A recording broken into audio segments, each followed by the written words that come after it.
Good morning, student. Today we will discuss our fifth lesson, The Summit Within, written by H.P.S. Ahluwalia. In this chapter, the writer describes his own experiences when he scaled the Mount Everest. So let's start it. Summit means शिखर. तो शुरू करते हैं हम. Before you read, major H.P.S. Ahluwalia was a member of the first successful Indian expedition to Mount Everest in 1965. Major H.P.S. Ahluwalia 1965 में भारत की तरफ से जो पहला माउंट एवरेस्ट अभियान था जो सक्सेसफुल हुआ था उसका एक मेंबर था.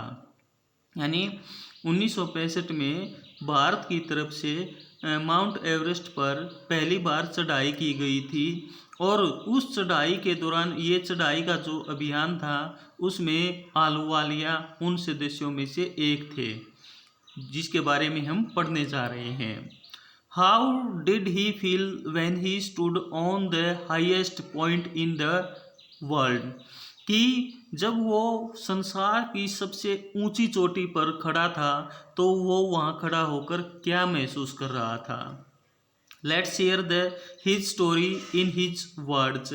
आओ उसके शब्दों में ही उसकी कहानी सुनते हैं. क्लाइंबिंग द समिट, शिखर पर चढ़ने की.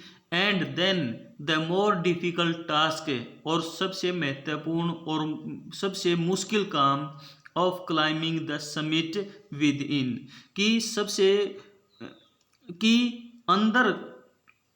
अंदर के जो शिखर है. यानी H.P.S. आहलूवालिया ने जो माउंट एवरेस्ट है दुनिया की सबसे ऊंची चोटी है उसको तो उसने पार कर लिया था, लेकिन मन के शिखर पर पहुंचना अपने आप में एक बहुत बड़ी बात है. तो उसके बारे में मेजर H.P.S. आहलूवालिया हमसे इसके बारे में वर्णन करता है.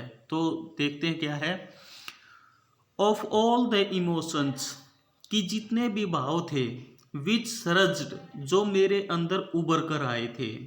जितने भी भावनाएं थी जो मेरे अंदर उभर कर आई थी. As I stood on the summit of Everest, जब मैं एवरेस्ट की शिखर पर खड़ा था, एवरेस्ट की चोटी पर खड़ा था, तो मेरे अंदर कौन कौन सी भावनाएं उभर कर आ रही थी.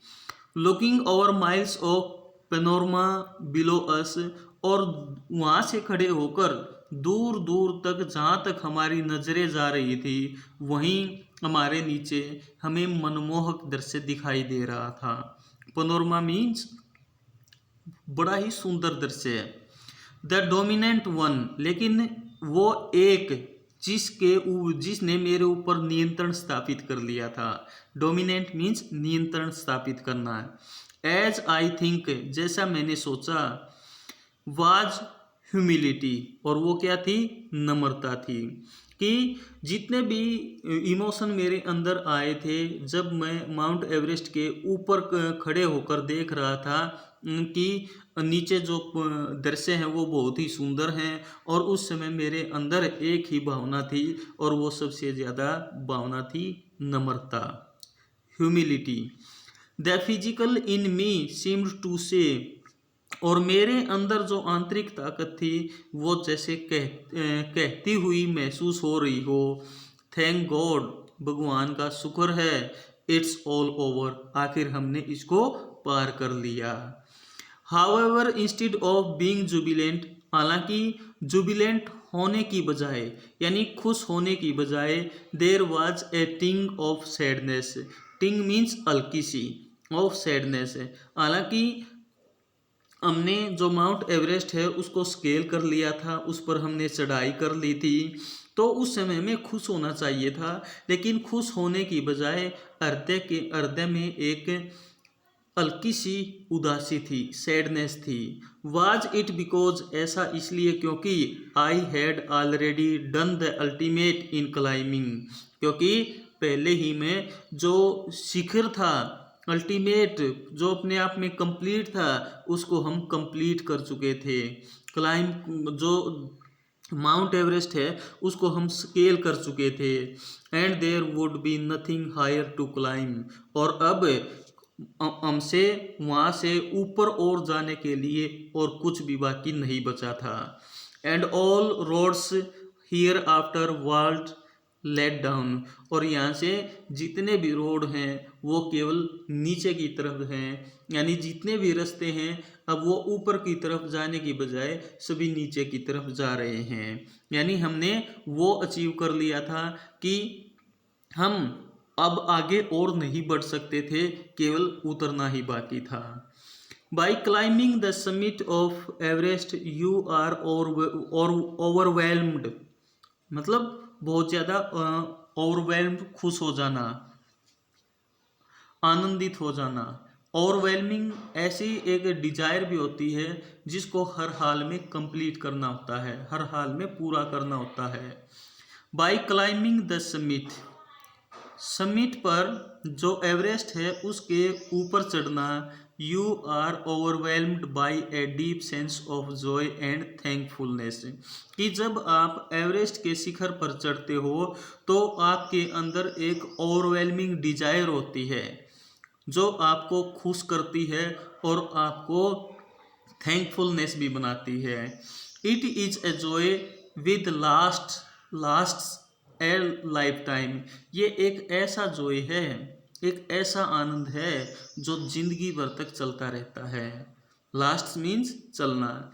The experience changes you completely, और जब आप एवरेस्ट की चढ़ाई करके आते हो और एवरेस्ट की चढ़ाई के जो अनुभव हैं वो आपको पूर्ण रूप से बदल देते हैं।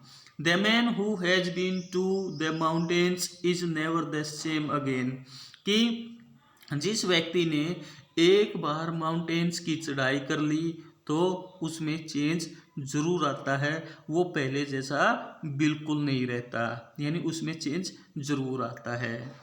As I look back at life after climbing Everest, Everest की चढ़ाई करने के बाद जब मैं अपने जीवन के बारे में, पीछे के जीवन के बारे में सोचता हूँ, I could not help remarking about the other summit, तो मैं जो दूसरे समिट हैं, दूसरे जो तो मैं ये कहे बिना नहीं रह सकता कि जीवन के अंदर एक दूसरा भी शिखर है, और वो है the summit of the mind, और वो है मन का शिखर, मस्तिष्क का शिखर।